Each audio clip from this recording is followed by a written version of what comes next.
बाबा हम बच्चों को ज्ञान देते हैं तो बाबा कहते हैं बच्चे इस ज्ञान को अनुभव में लाओ, केवल सुनो नहीं। इसका एक उदाहरण आता है कि द्रोणाचार्य से दुर्योधन ने पूछा, गुरुदेव अर्जुन ये इतना तीखा कैसे चला गया? तो द्रोणाचार्य ने जवाब दिया कि शिक्षा तो मैंने एक ही समय पर सबको एक ही स्थान पर दी, लेकिन अर्जुन ने उसको अभ्यास मिलाया, वो आगे बढ़ गया। कहते भी हैं practice makes a man perfect. तो बाबा जो हम बच्चों को ज्ञान देते हैं तो बाबा कहते हैं बच्चे सिर्फ सुनने मात्र नहीं, लेकिन इसको याद करके अनुभव में लाओ। तो बाबा ने सबसे पहले हम बच्चों को क्या नशा चढ़ाया? तुम आत्मा हो, मेरे बच्चे हो, ईश्वरी संतान हो, तुम ब्राह्मण कुलभूषण स्वदर्शन चक्रधारी त्रिनेत्री त्रिकालदर्शी हो, ईश्वरी संतान हो। तुम्हारे जैसा संसार में कोई ऊंच है भी नहीं। देवताएं भी देवताओं की संतान है, तुम तो स्वयं परमात्मा की संतान हो। तो जब हम अपने को बार बार कहते हैं कि मैं परमात्मा की संतान हूँ, गॉडली चाइल्ड हूँ, मैं आत्मा शांत स्वरूप, शांत स्वरूप, शांत स्वरूप हूँ, प्रेम स्वरूप हूँ, आनंद स्वरूप हूँ। जब हम ये अंदर मनन चिंतन करते हैं, अपने आप को इसकी महसूसता कराते हैं, तो धीरे धीरे ये गुण हमारे अंदर आ जाते हैं और फिर तभी हम ज्ञान मूर्त के साथ साथ गुण मूर्त बन जाते हैं, धारणा मूर्त बन जाते हैं। फिर यही ज्ञान और गुण हमारे लिए शक्ति का काम करते हैं, शक्ति मूर्त बन जाते हैं। तो बाबा कहते हैं केवल हमको सुनना ही नहीं है, लेकिन इसका प्रैक्टिकल स्वरूप बनना है। तो बार बार नशे में आओ।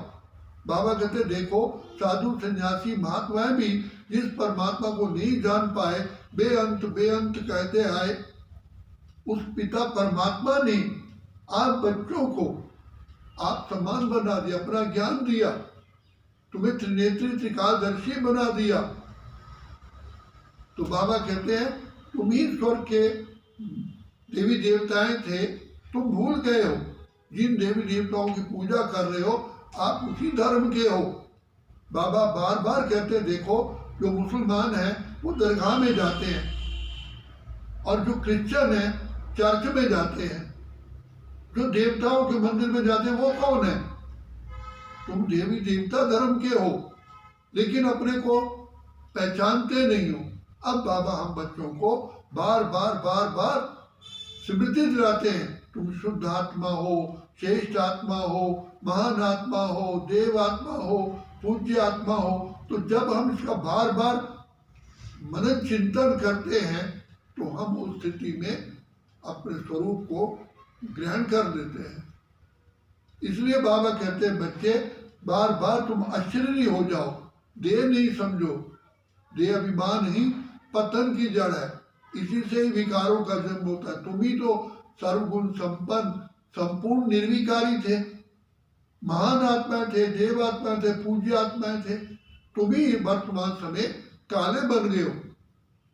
तो एक श्याम सुंदर नहीं, श्री कृष्ण नहीं, क्योंकि हीरो का नाम लिया जाता है। क्लास में जब टीचर पढ़ाते हैं तो एक को ही देख सकते हैं, ये एक ही समय पर सबको तो नहीं देखेंगे। तो नाम एक का लिया, लेकिन तुम बच्चे भी उनके साथ साथ हो। तुम ही दैवी रचना थे, तुम ही देवी देवता विराजमान हो और तुम्हें बाबा बनाने के लिए आए हैं। बाप अपना परिचय देते हैं। तो बाबा ने कहा कि देखो देवताओं की पूजा करते हैं, सबके आगे यही कहते हैं तुम मात पिता हम बालक तेरे। हनुमान के मंदिर में गए, वहाँ मात पिता बालक तेरे कहा, लेकिन मात पिता तो एक है या सारे मात पिता हैं? तो कौन है? तो बाबा ने आकर के हमें अपनी पहचान दी, घर की पहचान दी, अपने स्वधर्म की पहचान दी और फिर सृष्टि चक्र का ज्ञान दिया। कैसे तुम हम पावन से धीरे धीरे धीरे धीरे पति बने हो और अब ये सुहावना संगम युग है।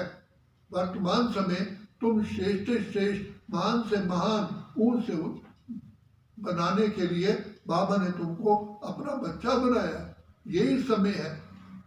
सतयुग से तो तुम धीरे धीरे धीरे नीचे उतरोगे, लेकिन चढ़ने का समय अभी है, और अभी नहीं तो फिर कभी भी नहीं। इसलिए हमें खास सावधानी देनी है कि हमें रखनी है कि अभी बाबा से हमको जो पाना है अभी ही पाना है, फिर कभी भी ये ऐसा अवसर मिलेगा। अच्छा।